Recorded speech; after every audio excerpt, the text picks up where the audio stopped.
everyone, I am Katrina Artus and I am the CEO of our company. I'm Janlex Baltasar, Purchase and Sales Manager of our company.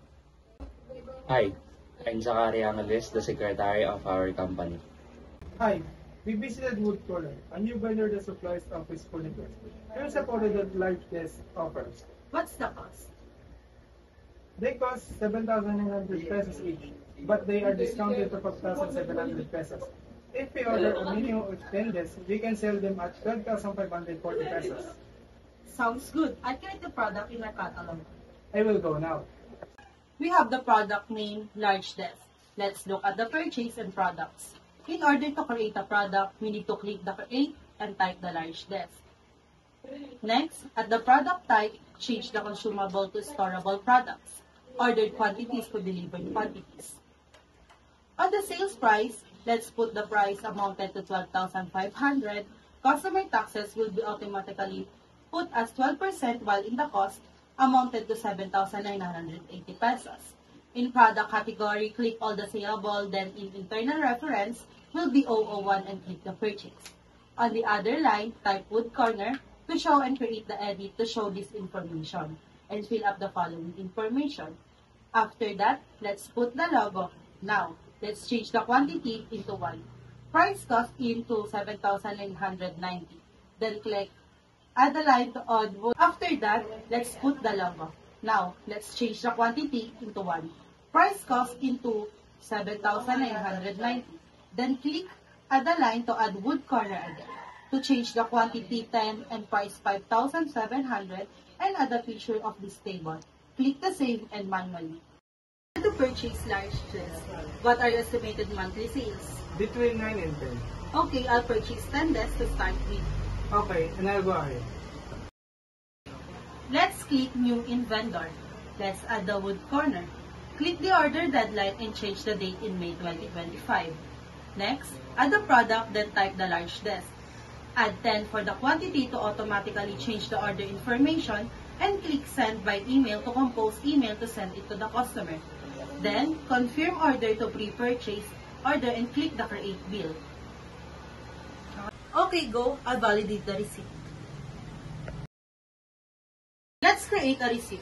Click the Validate to see the print labels. And take a look at this information.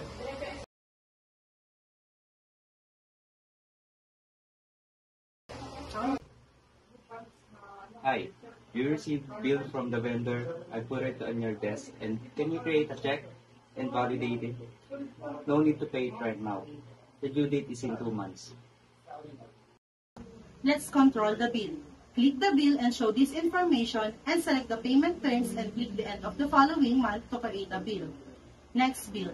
Date as May 20, 2024 to confirm, then click the register payment and change the journal to bank and click the upload to the vendor bills. And choose upload your own bill and email this vendor bill, then continue to confirm and check your email. Hi, I'm Brandon from Azure Interior speaking. I seen beautiful desks in your catalog. Can you send a quote for 3 desks to brandon@king.voodoo.com? You'll get it by email right now. In order to create this sales product, let's create new.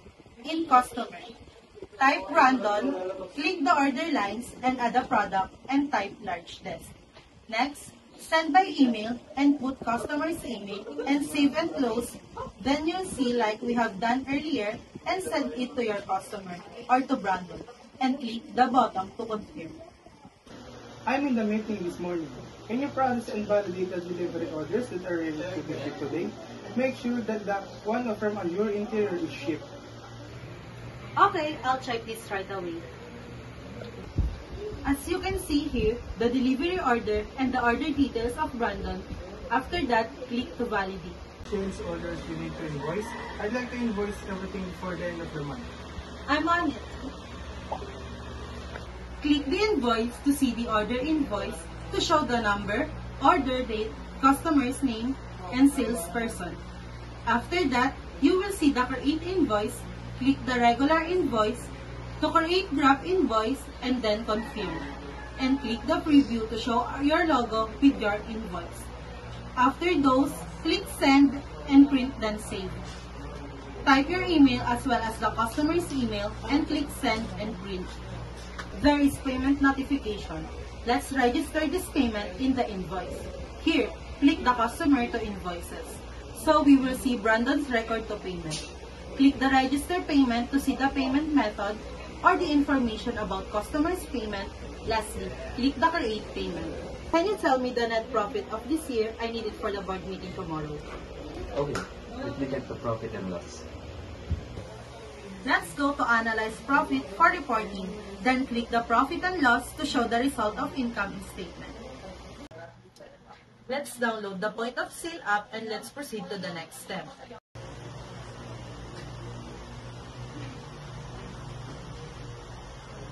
Roger, I'd like to sell the products in the showroom. Can you give me a list of the accessories we can easily sell on site?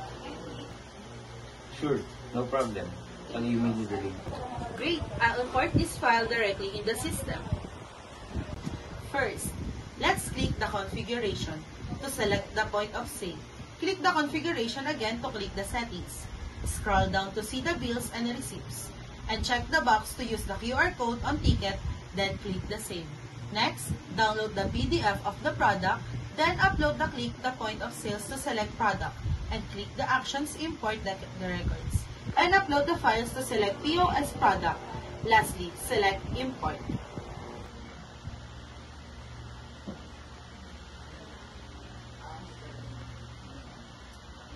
I love these LED lamps.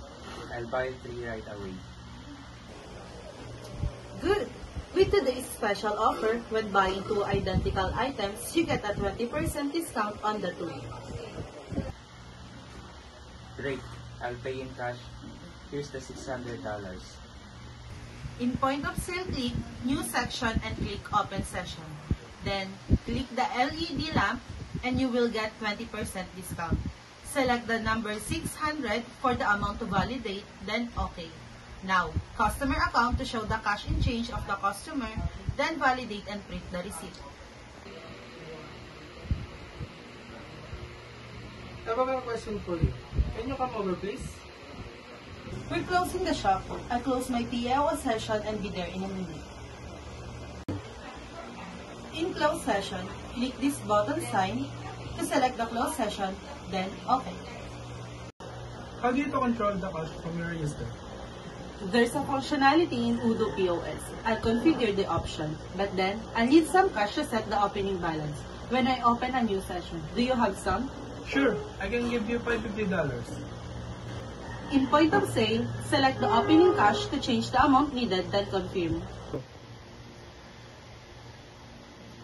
Hi, I'll take this whiteboard. Is it possible to get an invoice, please? Sure. Can I have your name, address, and phone number, please? Yes, my name is Zachary Angeles. I live in K202 Hana Street, Anshfield, NC 28801.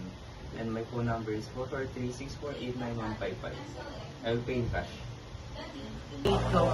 Let's click the customer to create customer information, then save. Next, click the order whiteboard, then click the payment to process and print the receipt. Hi, I came yesterday and bought 3 LED lights. I don't need this one. Can I return it? Sure, no problem. When someone wants to return their purchase, let's do this. Click the price amounted as 224 pesos with 1 quantity. Then click the payment to validate to print the receipt. Dave, don't forget to set the closing balance. You'll need to add all the coins and bills you have in the register drawer. Yes, I will. Control Cash, click this button at the side to select the close section and click the dollar sign to change the amount worth 438 pesos, then click confirm and close. Hey, can you tell me which products are the best sellers? I'll check the orders report. Now, let's analyze the POS table in the point of sale.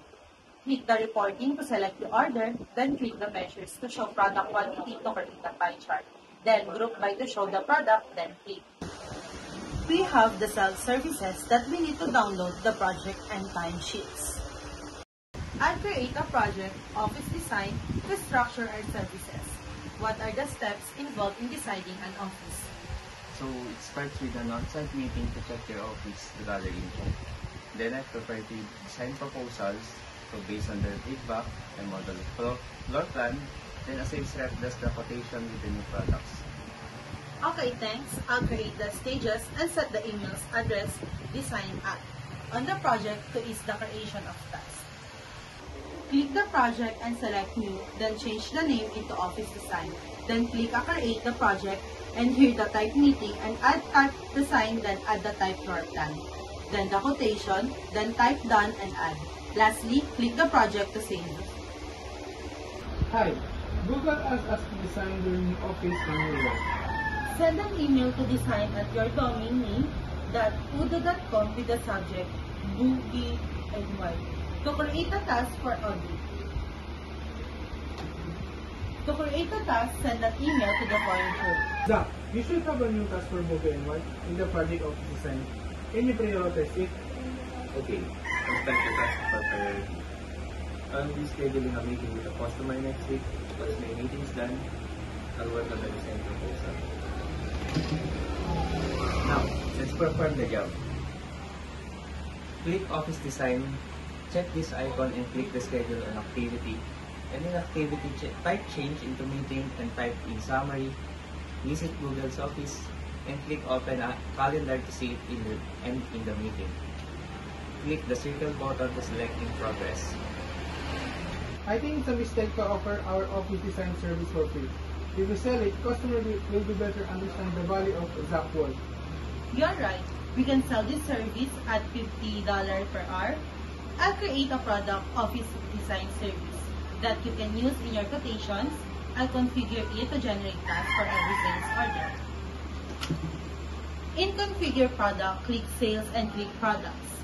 Select New, then change name to Office Assign Service from the product name, then unselected that to be purchased, while in product type, change it into service and invoicing policy change.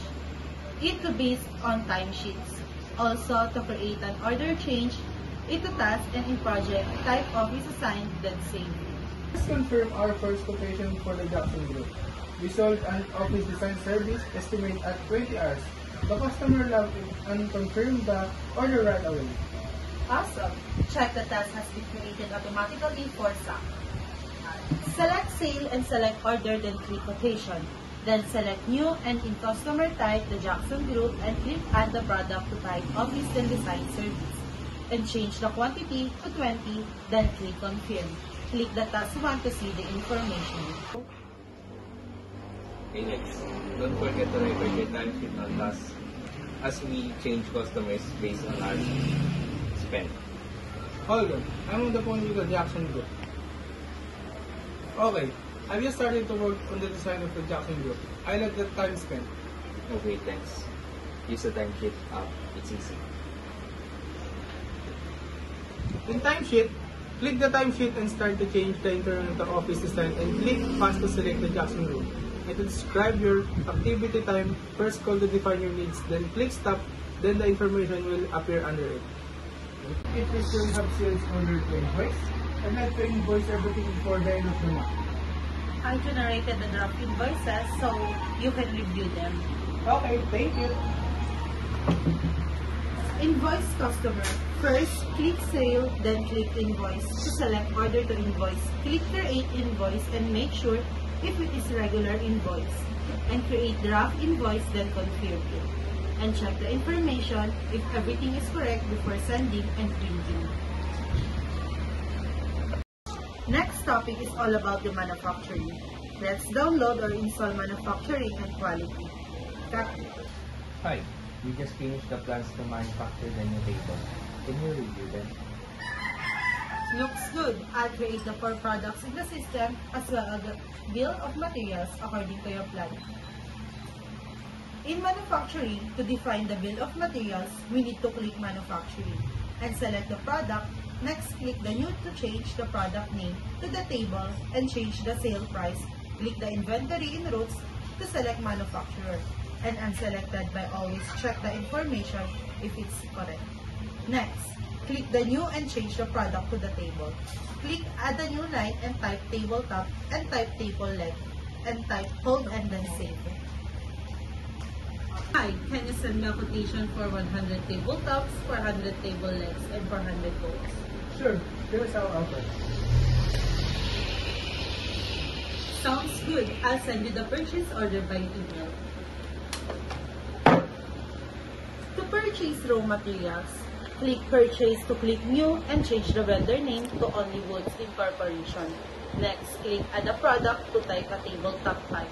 Table leg, then change quantity into 400 and unit price to 12 volts to change the quality to 400 and unit price to 0.50. Then click Confirm Order and click Send Purchase Order by email. Fill up the information of Only Woods Incorporation and check the information before sending. Go! Hello, we just received the products from Only Woods Inc. There are 400 table legs and 400 volts, but they only delivered 80 tabletops. Should validate the receipt. Go.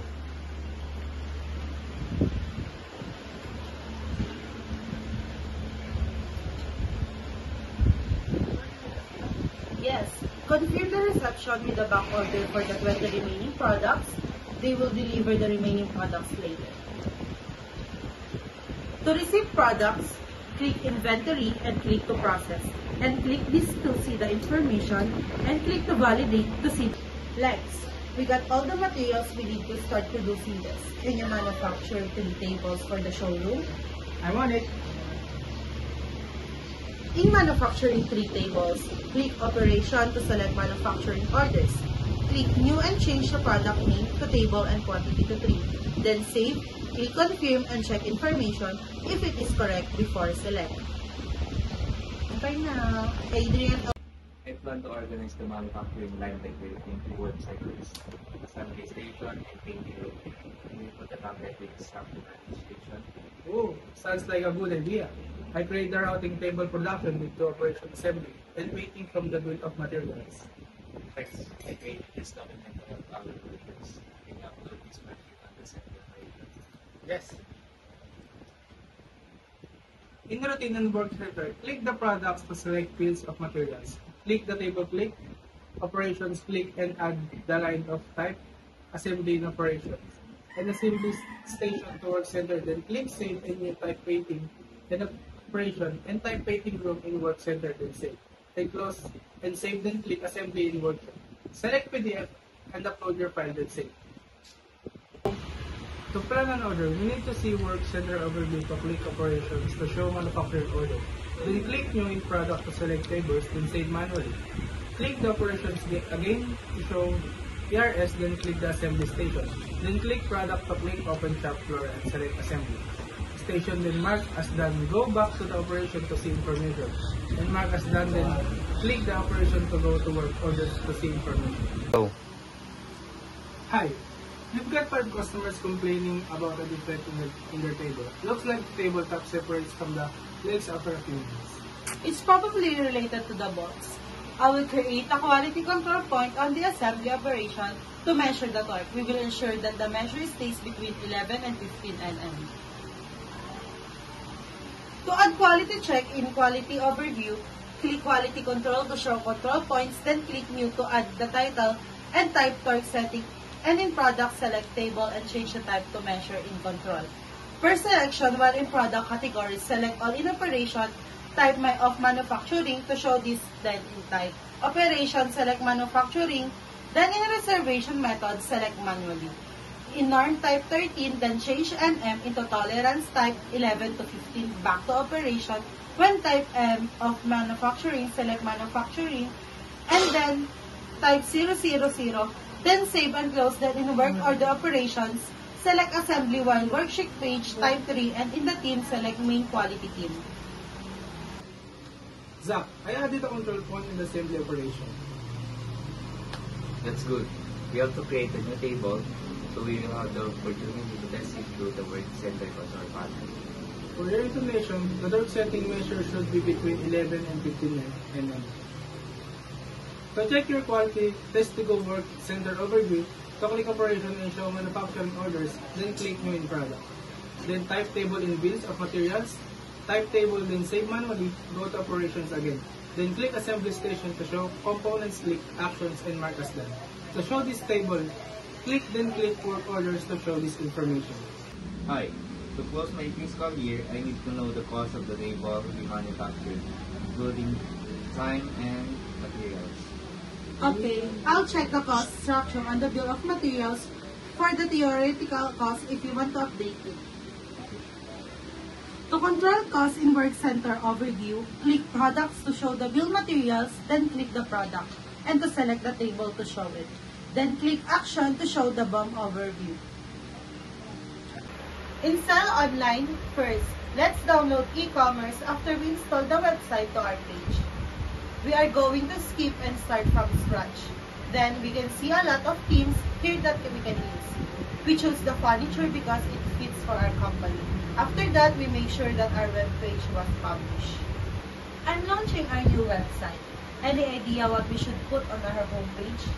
I like websites with a cover on the top, customized with the office image as background.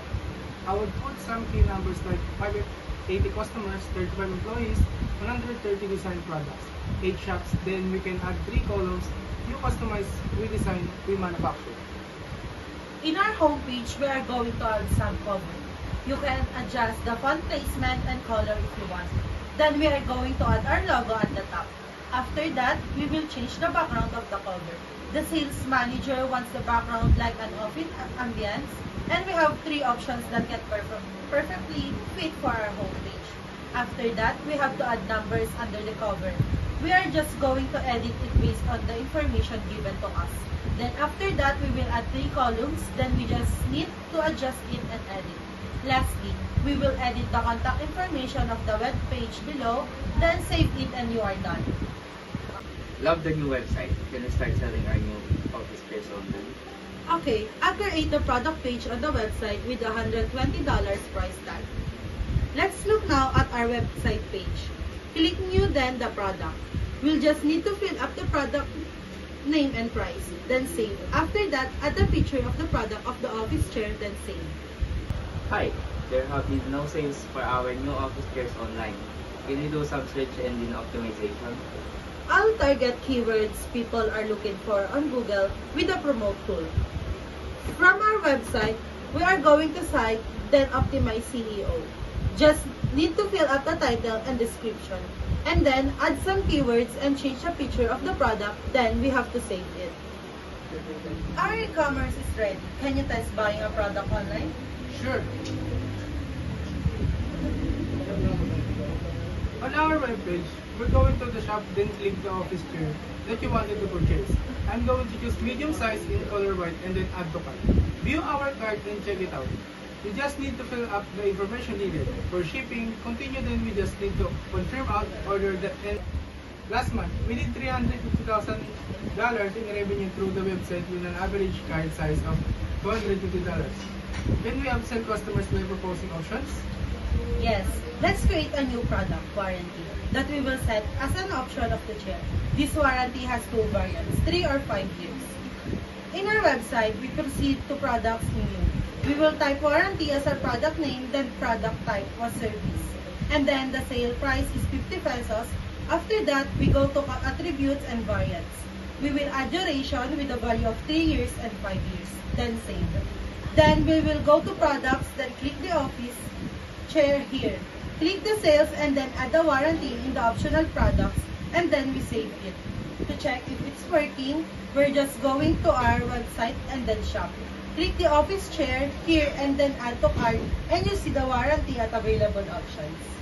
For new warranty service, it will be great to write a news article about it. Okay, I'll set up a blog on our website and write the first post. Go to website and click new, then blog post. We are just going to install it. After loading, just click the blog post, then write a blog. Put the title you want, then save it.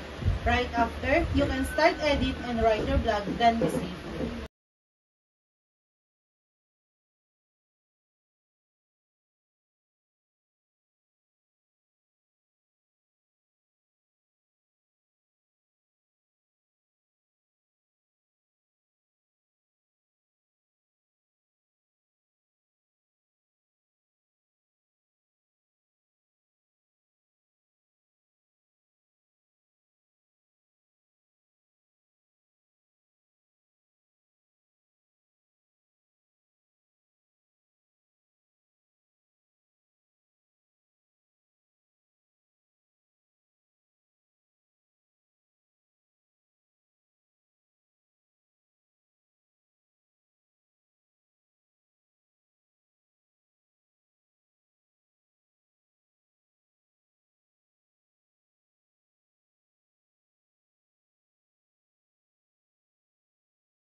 Go. Hi Janlex, I've just entered 2 new leads into the CRM system. One from Testasor worth 1,000 RS and another from Osama Hussein. So, what's their status? Okay. Both are still in the new stage. Testasor looks promising. I rate it 2 stars. Osama's is still uncertain, but I've marked it for follow-up. Great! I'll start qualifying them and move to the next stage once we get more details.